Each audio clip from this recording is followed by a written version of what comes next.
Good morning. How you guys doing? It's Mike back again with the thought of the day on June 18, 2024. First, I want to give honor and praise to Ahaya Shor Ahaya Bashem Yeshiro Wakadas. That's the Father, the Son, and the Holy Spirit in Hebrew. Then I like to open with the serenity prayer. God, grant me the serenity to accept the things I cannot change, the courage to change the things I can, and the wisdom to know the difference. May your will, not mine, be done. Today I want to talk about continue on the men's mental health month. This will be part 4 of my last part. And this one is about carrying a message and helping others. Carry a cross to help others.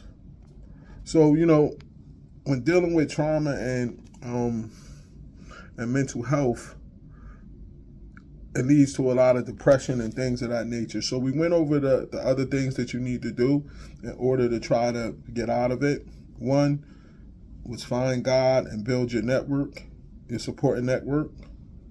2 was face the trauma, face it head on. And 3 was clean the wreckage of your past. And 4 is to help others. And what I mean by helping others is one of the main ways to be able to get over depression or anxiety or things of that nature is to be able to go out and help others without expecting anything in return. And you could do that in various ways.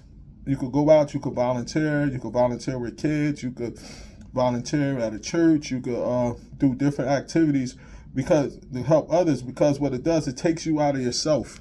And when you're not thinking about yourself and helping others, then it takes that focus, because a lot of depression is us thinking about ourselves too much, thinking about what we don't have, what we got cheated out of, things of that nature. And what that does is it puts the concentration on you helping other people. But one of the main things that comes along with that is using that trauma, whatever you went through, as your reason, as your purpose to go out and help people. You know what I'm saying? So when I found my purpose was the first time I told my story in rehab, and I saw how everybody was staring at me, and I knew that that was my purpose in life, to go out and tell my story so it could help people not only feel like they could get through what I went through, but also understand that God, the one that did it, and draw them closer to him.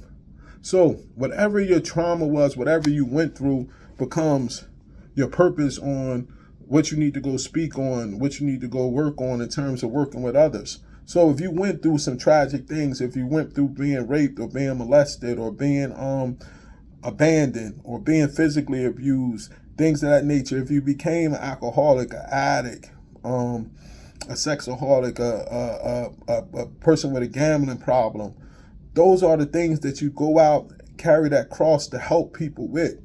You get what I'm saying? So whatever things you went through, the Most High got you through it.